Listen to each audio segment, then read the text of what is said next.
2021 में यूके के हालात जॉब के लिहाज से काफ़ी मुख्तलिफ थे। मतलब उस टाइम जॉब्स काफ़ी ज़्यादा मिलती थी, लोग काफ़ी कम थे।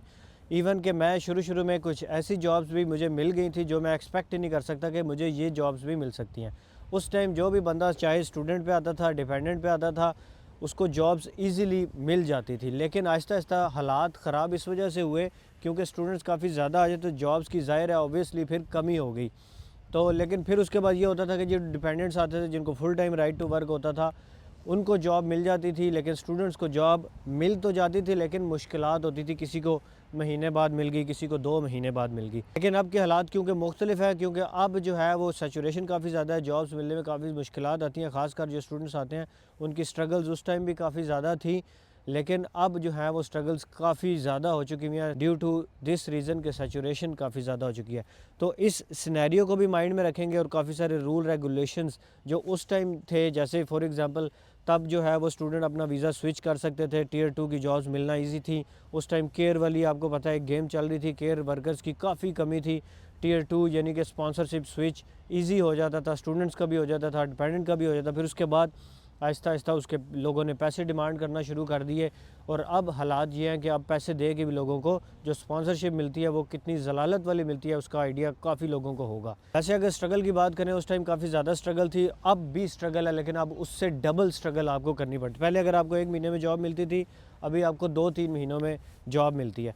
डिपेंड करता है, कुछ बंदे ऐसे भी हैं जिनको भाई आते साथ जॉब भी मिल जाती है। किस्मत लक पे भी डिपेंड करता है और बंदे बंदे पे भी डिपेंड करता है। थोड़ा बहुत इस चीज़ पे भी डिपेंड करता है कि आप किस सिटी में आए हुए हैं। वैसे तो तमाम सिटीज़ में ही सैचुरेशन काफ़ी ज़्यादा हो चुकी है। अब वर्थ इट और 3 साल का एक्सपीरियंस, इस दौरान अगर मुझे कोई बंदा कहे कि अब 3 साल बाद आप यूके से वापस पाकिस्तान जाना चाहेंगे, तो मेरा जवाब होगा बिल्कुल भी नहीं। जब मैं नया आया था उस टाइम तो मैं कहता था भाई मैं इधर कभी भी सेटल नहीं हो सकता, ना ही मेरा इधर दिल लग रहा था, ना ही मुझे ये जगह पसंद आ रही थी, ना जॉब मिल रही थी। जो मिल रही थी वो इतनी हार्ड जॉब थी कि मैंने कहा बस मैं ना ही करूँ। तो मैंने सोचा कि मैं सारी ज़िंदगी यहाँ पे नहीं रह सकता, मैं अपने पैसे पूरे करूँगा जितने मैं लगा के आया हूँ और फिर मैं वापस अपने मुल्क निकलूँगा। लेकिन 3 साल पूरे करने के बाद अब अगर मुझे कोई बंदा कहे कि तुम अपने जितने पैसे लगा के आए थे उतने लो और वापस निकल जाओ, मैं बिल्कुल भी नहीं निकलूँगा। मुझे इस मुल्क ने बहुत फ़ायदा दिया है, इस मुल्क में ज़िंदगी बहुत आसान है। लेकिन 3 साल बाद मुझे ये समझ आई, इंटरनेट भाईजान यहाँ पे आ रहा है, जो मसले मसाइल हम पाकिस्तान में देखते हैं वो मसले मसाइल यहाँ पे नहीं है।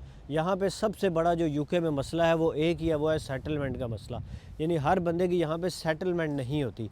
तो वर्थ इट है या नहीं, ये इस चीज़ पे बड़ा डिपेंड करता है कि उस बंदे की डिग्री कौन सी है, उस बंदे का मेंटल लेवल कौन सा है, उस बंदे की लक क्या है। इन सारी चीज़ों पे डिपेंड करता है और उसका मकसद क्या है, क्या वो खुद यहाँ पे सेटल होना चाहता है कि नहीं, वर्थ इट को क्या समझता है। तो अगर मैं अपनी बात करूँ तो मेरे लिए तो डेफिनेटली वर्थ इट था और बहुत ज़्यादा मैं कहता हूँ कि अच्छा फ़ैसला था मेरा। हालांकि मैं पाकिस्तान में एक अच्छी हैंडसम अमाउंट जो है वो अर्न भी कर रहा था और एक लग्जरी लाइफ मेरी पाकिस्तान में भी थी। यहाँ पे लाइफ चेंज है लेकिन स्टिल मैं समझता हूँ कि मेरा फ़ैसला वो अच्छा था। तो आपने अगर फ़ैसला करना है या आप सोच रहे हैं कि क्या मुझे पाकिस्तान से यूके जाना वर्थ इट होगा कि नहीं, ये आप कभी भी पाकिस्तान बैठ के जज नहीं कर सकते। अनटिल अनलेस आप जो है वो यूके में आएंगे, अपनी किस्मत आजमाएंगे, तभी आपको पता चलेगा। जिन चीज़ों को आपने माइंड में रख के आना है कि मैं बहुत ज़्यादा स्ट्रगल करनी पड़ेगी मुझे वहाँ जाके, हर किस्म की स्ट्रगल होगी। बहुत सारे लोग पाकिस्तान में तो कह देते हैं कर लेंगे स्ट्रगल, लेकिन जब यहाँ आते हैं तो फिर वो कहते हैं यार हमने सोचा नहीं था कि कभी इतनी बड़ी स्ट्रगल भी हमें करनी पड़ेगी। तो भाई मेरे ख्याल से अगर आप प्लान कर रहे हैं पाकिस्तान से बाहर निकलने का तो इट्स वर्थ इट। लेकिन भाई मुश्किलात बहुत ज़्यादा है, कुछ लोगों को बहुत ही हद से भी ज़्यादा मुश्किलात का सामना करना पड़ता है, कुछ लोगों को मुश्किलात थोड़ी कम भी होती हैं और कुछ लोग तो ऐसे लकी होते हैं, मैं कहता हूँ वो किस्मत शायद लिखवा के लेके आए होते हैं कि उनको कोई किसी किस्म की मुश्किलात होती ही नहीं है। तो भाई मेरे ख्याल से 3 साल गुजरने के बाद यूके में आना मेरे लिए वर्थ इट था। अब आप बताएं कमेंट में, जो लोग यूके में देख रहे हैं, कि क्या आप लोगों के लिए भी वर्थ इट था या नहीं था। थैंक्स फॉर वॉचिंग एवरीबॉडी, मिलते हैं अगली वीडियो में। खुदा हाफिज़।